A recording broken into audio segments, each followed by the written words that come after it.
స్థానిక ఎమ్మెల్యే గారికి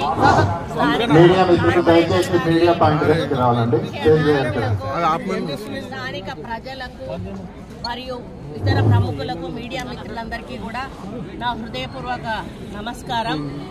అక్టోబర్ 10వ తేదీన ఉదయం దాదాపు 4:30 సమయంలో గుర్తు తెలియని కొంతమంది వ్యక్తుల ఆగంతకులు ఇక్కడ ముత్యాలమ్మ గుడి మీద మరి దాడి చేసి ముత్యాలమ్మ విగ్రహాన్ని మరి పడగొట్టి ఇక్కడ కొంచెం ధ్వంసం చేయడం వలన ఆ రోజు ఇక్కడ ప్రజలందరూ కూడా సెంటిమెంటల్గా ఫీల్ అయ్యి కొంత ఇబ్బందికి గురయ్యి బాధపడి ఇబ్బంది పడుతున్న సమయంలో మరి మా అధికారులను పంపించి ఎంక్వైరీ చేపించి వెంటనే ఇక్కడ వీలైనంత త్వరలో మళ్ళా ముత్యాలమ్మవారిని ప్రతిష్ఠింపజేస్తాము అనేటువంటి మాట ఇస్తూ అదేవిధంగా గుడిని కూడా రెనోవేషన్ చేస్తాము అని చెప్పి ఆ రోజు మాట ఇవ్వడం జరిగింది.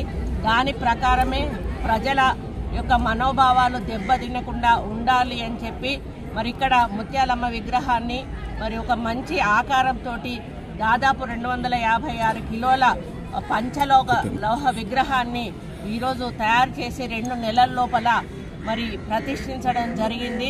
ఇది ప్రభుత్వం యొక్క చిత్తశుద్ధికి నిదర్శనం. ఎందుకంటే ఎక్కడా కూడా మత కల్లోలాలు మరి జరగకూడదు.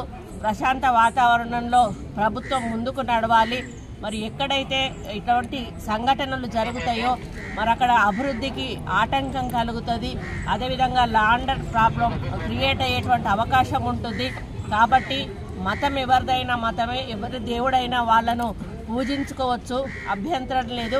కానీ ఒకరిని ఒకరు దూషించుకోవడం అనేది అది సరి అయిన పద్ధతి కాదు అని చెప్పేసి మరి అందరం కూడా ఒక మాట మీద ఉండి మేము అందరం కూడా ఒకరు దేవాలయాలకు కూడా వెళ్తాం. ఎందుకంటే మనదంతా కూడా ఈ ఆంధ్ర ఇక్కడ ఇది ఒక మినీ ఇండియా అన్నట్టు, మన హైదరాబాద్ అనేది ఒక మినీ ఇండియా. అన్ని సంస్కృతులు అన్ని సాంప్రదాయాలు కూడా ఉన్నటువంటి మరి కులాలు మతాలు ఉన్నటువంటి ఏరియా. ఇక్కడ అందరం కూడా భాయి అంటూ మరి బ్రతుకును మరి ముందుకు తీసుకుపోవాల్సిన బాధ్యత మనందరి మీద ఉంది. కాబట్టి దీన్ని ఏదో క్రియేట్ చేసి మరి దీన్ని ఒక లా అండ్ ఆర్డర్ ప్రాబ్లంగా చేయాలని మేము అనుకోవడం లేదు.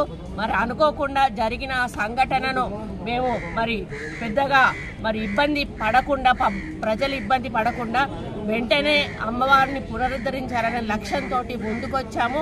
ఆ లక్ష్యాన్ని కూడా ఈరోజు పూర్తి చేశాము. ఇక్కడ ప్రజలకు మరి మంచి జరగాలని, అమ్మవారి ఆశీస్సులు అందరికీ ఉండాలని, మరి అదేవిధంగా ఎక్కడ ఇటువంటి సంఘటనలు పునరావృతం కాకూడదని, అటువంటివి జరగకుండా మరి అమ్మవారు ఆశీస్సులు ఎల్లవేళలా కూడా ఉండాలని కోరుకుంటూ మరి హిందూ మతమే కాదండి, అన్ని మతాల ప్రజల ఆశయాలను గౌరవిస్తాము, వాళ్ళ ఆకాంక్షలను గౌరవిస్తాము. తెలంగాణ వచ్చిన తర్వాత నుండి మరి ఈ రోజు వరకు కూడా ఎక్కడా కూడా కాంగ్రెస్ పార్టీ మరి మత కల్లోలాలు సృష్టించినటువంటి సందర్భాలు లేవు, ఇక ముందు కూడా జరగవు. కాబట్టి అందరినీ సమానంగా చూసేటువంటి పార్టీ కాంగ్రెస్ పార్టీ. మేమందరినీ కూడా ఈక్వల్గా చూసుకుంటూ వాళ్ళ అభివృద్ధి వాళ్ళ సంక్షేమం కూడా దృష్టిలో పెట్టుకొని సర్వమత సమ్మేళనం తీసుకుంటూ అభివృద్ధిలో ముందుకు మరి రేవంత్ రెడ్డి గారి నాయకత్వంలో వెళ్తామని, ముఖ్యంగా దేవాదాయ శాఖ మా శాఖ కూడా అందరినీ కలుపుకుపోయి అందరి మనోభావాలను కూడా గౌరవిస్తూ ముందుకెళ్తామని ఈ సందర్భంగా తెలియజేసుకుంటూ ఇక్కడ ఉన్న ప్రజలందరికీ కూడా శుభాకాంక్షలు. ఎందుకంటే మీరు ఆ రోజు కొంత బాధపడ్డారు, ఇబ్బంది పడ్డారు, సెంటిమెంటల్గా ఫీల్ అయ్యారు. కాబట్టి ఈరోజు అమ్మవారు తనను తానుగా ఒక మంచి విగ్రహం, మంచి ఆకారంతో ఈరోజు ఆ విగ్రహము దాదాపు 256 కిలోల బరువుతోటి ఆమెనామె మళ్ళా పునర్నిర్మించుకోవడం అనేది మీ అదృష్టంగా భావిస్తా ఉన్నాను. ఈ రోజుతో మరి ఇక్కడ ఏదైనా మీకున్న భయాలు బాధలు ఉంటే తొలగిపోతాయి. రాబోయే రోజుల్లో అందరూ కూడా ఆయురారోగ్యాలతో ఐశ్వర్యాలతో సంతోషంగా ఉంటారు అని ఆశిస్తూ అమ్మవారి దీవెనలు మనకందరికీ కూడా ఉండాలని కోరుకుంటున్నాం. మేడం, ఇటీవల దేవాలయాలపై జరుగుతున్న దాడుల నేపథ్యంలో ప్రభుత్వం నుండి ఎలాంటి చర్యలు తీసుకుంటారు? పరిరక్షణ ఎక్కడ జరుగుతుంది అనేది ఎవరం కూడా చెప్పలేమండి. ఎప్పుడైనా జరిగినప్పుడు మాత్రం స్థానికంగా తప్పకుండా ఎంక్వైరీ చేపించి వాళ్ళ మీద తగిన చర్యలు తీసుకుంటాము. ఇటువంటి ఇబ్బందులు వచ్చినప్పుడు తప్పకుండా అందరూ కూడా సహకరించాలి. దీనికి మత విద్వేషాన్ని సృష్టించి రెచ్చగొట్టి దాన్ని మళ్ళా law and order problem create చేయడం తప్పు. జరిగిన ఇష్యూ గురించి మనము తప్పు జరిగితే సరిదిద్దుకునే ప్రయత్నం చేయాలి, కానీ దానికి మతాన్ని ఆపాదించి అల్లర్లు సృష్టించడం అనేది కరెక్ట్ కాదు. ఏదో ఒకసారి జరుగుతుండొచ్చు, జరిగినప్పుడు దాన్ని ఏ విధంగా మనం పరిష్కరించుకోవాలని చూడాలి, కానీ దాన్ని విద్వేషాల దిక్కు తీసుకుపోకూడదు అనేది నా యొక్క సలహా. బయట బీజేపీ వాళ్ళ పోస్టర్లను తొలగించారని కార్పొరేటర్ చెప్పారు. లోకల్ గా జరిగినటువంటి ప్రాబ్లం అండి. పోలీసు వాళ్ళు ఎంక్వైరీ చేస్తారు, వాళ్ళు తగిన యాక్షన్ తీసుకుంటారు.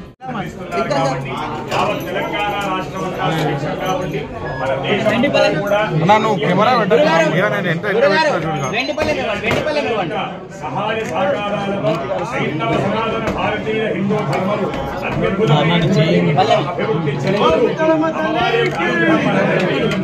సంస్కారం చేయాలి.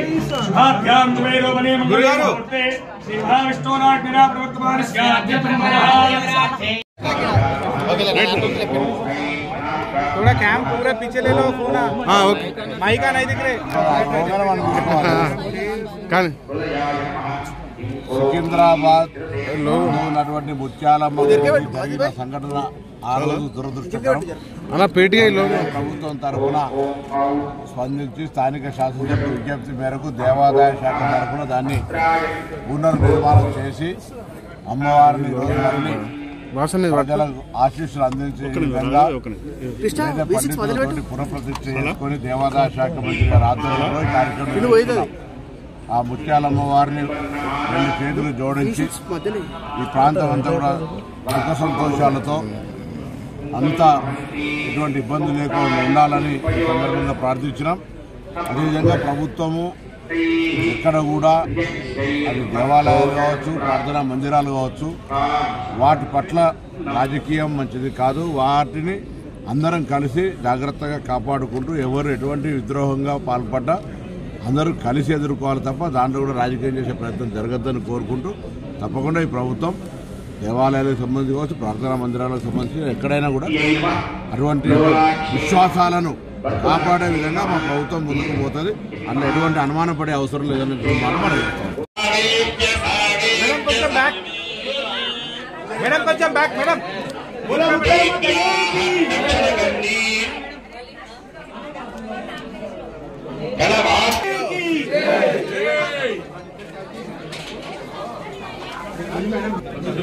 కొంచెం బ్యాక్ జరగరా.